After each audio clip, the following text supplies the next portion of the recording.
আশ্চর্য হয়ে গেলাম এই সরকারি প্রাথমিক বিদ্যালয়টা দেখে।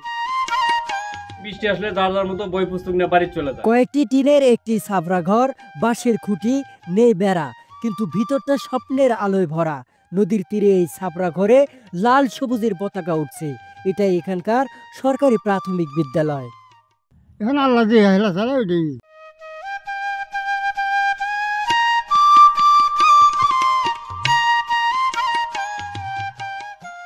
ভেঙে গেছে, এখন বাড়ি গাড়ি হারমু না মাড়ি কাটমু, টেহা পয়সা নেই।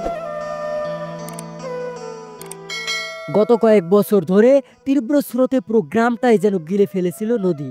রাতারাতি ভেঙে গেছে ঘর, জমি, বিদ্যালয়, যা কিছু মানুষের জীবনের মূল ভিত্তি। কিন্তু নদীর চরিত্রই এমন, নেয় আবার ফেরত দেয়। সেই ফেরত পাওয়া এই নতুন বসতি, নতুন রলাকাটা চর। আজকের ভিডিওতে আমরা দেখব এই নতুন চরের নতুন মানুষ, নতুন বসতি, নতুন বিদ্যালয় আর নতুন আশার গল্প। তোরা যেখানে আমরা এই নৌকা চালাতে পারি না, সেখানে এই ছোট্ট বাচ্চাটাকে দেখুন, এই নদীটা ওই আমাদেরকে পার করে দিচ্ছে। এই চর দেখতে যত সুন্দর, এখানে জীবন অত সহজ নয়। বড়দের পাশাপাশি ছোটরাও এখানে এই প্রতিকূল পরিবেশের সংগ্রামী সৈনিক।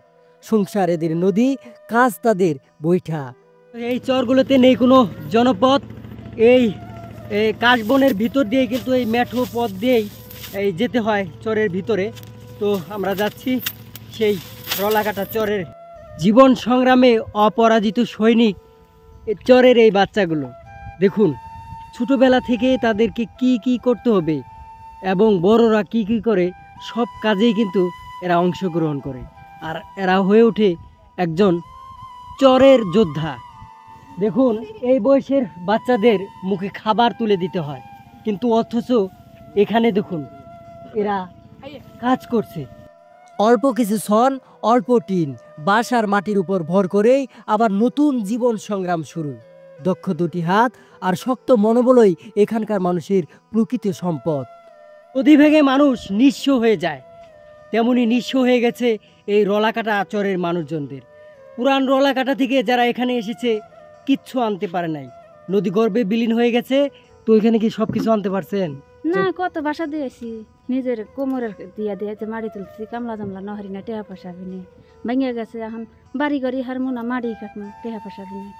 মানে এখন আর্থিকভাবে অসচ্ছল আছেন, একবার খুবই কষ্টে। আর্থিকভাবে পড়ে গেছে। ইনকামের তো কোনো পথ না, নেই। বাড়ি ভেঙে না, মনে কাছে কোনো ইনকাম নাই, কোনো কিচ্ছু নেই। আগে কোথায় ছিলেন? এর আগে ছিলাম দক্ষিণ রলাকাটা। এ যাবতে কতবার বাড়ি ভাঙছেন? এই যাবত তো অনেক কবার বাড়ি ভাঙছে। আমার বুদ্ধ হয়েছে থেকে তেমন 10-15 বার বাড়ি ভাঙা। 10-15 বার। তো দেখুন, একবার বাড়ি করতেই, মানে আমরা যে একটা বাড়ি করব, একবার বাড়ি করব, তাতেই কিন্তু আমাদের প্রায় মানে আর্থিকভাবে অসচ্ছল হয়ে পড়ি। এই বাড়ি বানানোর ক্ষেত্রে তাদের যত অর্থ সম্পদ টাকা করেছিল একদম নিঃস্ব করে দিয়েছে। এই দেখুন ওনাদের সম্বল। আমরা এজন্যই কুড়িগ্রামের মানুষ এত গরিব, এত অসচ্ছল। আমাদের মানে যারা তিরস্কার করে কথা বলেন, মফিজ বলেন, মানে দেশের বিভিন্ন অঞ্চলে দেখি মানে কুড়িগ্রামের মানুষকে ছোট করে দেখা হয়। আসলে ভাই, অসহায়ত্বের সুযোগ নেবেন না, পারলে এই কুড়িগ্রামের মানুষের, সহজ সরল মানুষের পাশে দাঁড়ান, একটা কর্মের সুযোগ করে দেন। একবার দেখুন স্বচক্ষে কুড়িগ্রামের মানুষজন কিভাবে আছে।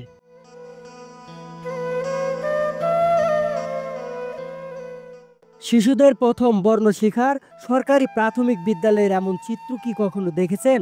শিশুরাই চরের ভবিষ্যৎ, তাই বারবার বসত ভিটার পাশাপাশি স্কুল ভেঙে নদীগর্ভে বিলীন হলেও নতুনভাবে গড়া এই জীর্ণশীর্ণ ছাপড়া ঘরটি এই চরের প্রাথমিক বিদ্যালয়।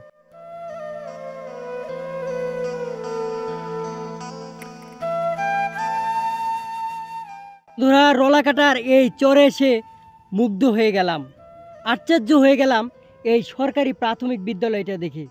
এই বিদ্যালয়টা ছিল গোয়ালপুরিতে, নদী ভাঙার কবলে পড়ে প্রাথমিক বিদ্যালয়টা এই রলাকাটাতে কোনো মতে একটি ছাপড়া দিয়ে বাচ্চাদেরকে পড়াশোনা করানো হচ্ছে।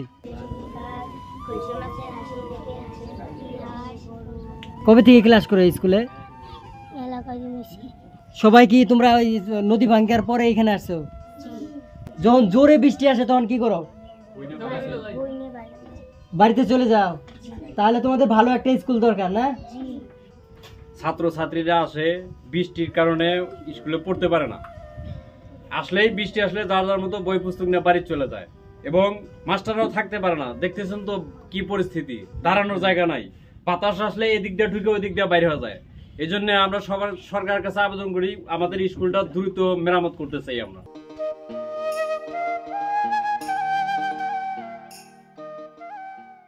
তো বন্ধুরা, নতুন একটি বাড়ি করব এমন শখ কার না আছে, কিন্তু নদী পাড়ের এই মানুষগুলোর শখকে ভেঙে দিয়েছে নদী ভাঙন। তো আমি যে ইটের স্তূপটাতে বসে আছি এখন, তো এই ইটগুলো দিয়ে একবার বাড়ি বানানো হয়েছিল, শখের একটি বাড়ি, কিন্তু নদী ভাঙনের কবলে পড়েছিল এই বাড়িটি। শুধু ইটগুলো খুলে কোনো মতে এই পাড়ে স্তূপ করে রাখা হয়েছে। দেখুন, এখানকার মানুষের স্বপ্নের বাড়িগুলোও নদী ভাঙনের সাথে নদী গর্ভে বিলীন হয়ে যায়। তো দাদু কেমন আছেন? আল্লাহ রাখছে ভালো। খাওয়া দাওয়া করছেন? হ্যাঁ রাখতেছি। খাওয়া দাওয়া করছেন। তো এখানে কেমনে কিভাবে চলতেছেন? নতুন বাড়ি ঘর করলেন, ওইখানে তো ভেঙে গেছে সব। এখানে তো বাচ্চা কাচ্চা বিদেশ খাটে, আর যা আছে তাই খাই। এখানে কোনো কাজ নাই? না, আবার নেই, কাজ নেই। আগে কি করতেন? আগে কৃষিকাজ করছি। কৃষিকাজ করতেন, তো এখন আবাদও নাই, একটু কষ্ট হয়েছে এখন না? জমা জমি নদীত গেছে সব। আগে জায়গা জমি ছিল, ভালো চলতেন, ভালো ডালা চালাচ্ছে খুব ভালো। এখন ভালো চলছেন না? এখন আল্লাহ দিয়ে হেলা চালা ওইটাই। এই বাড়ি ভাঙলে আর আঙুর জায়গা নেই, এক বাসা দাও না নদী। তো ওই আঙ্কেল দেখুন, চোখে পানি এসে গেছে যে এই বাড়ি যদি ভাঙে তাহলে একবারে নদীতে ভাসায় দেওয়ার মতো হয়ে যাবে। পরিশ্রম না করলে গেলে কি করে খামু? মনে করেন যে এমন জায়গা জমি নাই যে আবার 10 করে খামু, ঠিক আছে? আমি এই করে খাওয়া লাগে, এই জন্য সোনের ইয়ে আবাদ জি। দিচ্ছেন। আমি এই যে এই করে আমি মনে করেন না বুঝলেও আমি করে খাওয়া লাগে, কর্ম তো করে খাওয়া লাগবো, পেটটা তো বাঁচার লাগবো। আপাতত এই চরে দেখলাম সব বাড়িতে প্রায় এই যে সনের কাজ চলছে, সন দিয়ে বারুন বানিয়ে বা ঝাড়ু বানিয়ে সবাই বিক্রি করছে। এটাই আপাতত এখানকার মানুষের কর্ম। তো এটা করেই হয়তো জীবিকা নির্বাহ করছে এখানকার মানুষ, যেহেতু কারো আবাদি জমি নাই বা অন্য কোনো ইনকামের সোর্স নাই বিধায় এই যে দেখুন সব বাড়িতে এইরকম। কি এগুলো ভিজে গেছে নাকি? হ্যাঁ, ও তো কাগজ দিয়ে রাখো নাই? তো এগুলা দিয়ে এখন কি ঝাড়ু বানাবা? ও শুকায় তারপর ঝাড়ু বানানো লাগবে। তো দেখুন এই যে এইভাবে রাখা হয়েছিল, সংরক্ষণ করা হয়েছিল, বৃষ্টিতে ভিজে গেছে, তাই এগুলো আবার এই যে রোদে শুকায় দেওয়া হচ্ছে। তো এখন এই যে কাজ বাজ এটাই আপনাদের এটাই কাজ, উপার্জনের কাজ, এটা করে খাইতেছে। এটাই করতেছি। তো এই যে দেখুন রলাকাটার যে নতুন এই গ্রামটা, নতুন গ্রামের যে নতুন মানুষজন সবার কিন্তু প্রায় এই যে সেম কাজ, এই সন দিয়ে মানে কেউ কেউ ঝাড়ু বানাচ্ছে, আবার কেউ কেউ খালি সনই বিক্রি করছে। খালি সন বিক্রি করতেছে, ঝাড়ু বানায় কেউ, কেউ এমনি বিক্রি করে দেয়। আবাদি জমি তো নাই, না আবাদি জমি নেই স্যার। ইস, মানে অনেক কষ্টে আছেন সবাই। কষ্টে আছে। নতুন শেকড় গাথার গল্পই এই রলাকাটা চর। নদী যতবার ভাঙে এখানকার মানুষ ততবারই এভাবেই দাঁড়ায়। বন্ধুরা, রলাকাটা চরের এই নতুন যাযাবর জীবন নিয়ে আপনার মতামত কমেন্টে লিখে যাবেন। রলাকাটার উজ্জ্বল ভবিষ্যৎ আর আপনাদের সুস্থতা কামনা করে আজকে এখানেই বিদায় নিচ্ছি। আল্লাহ হাফিজ।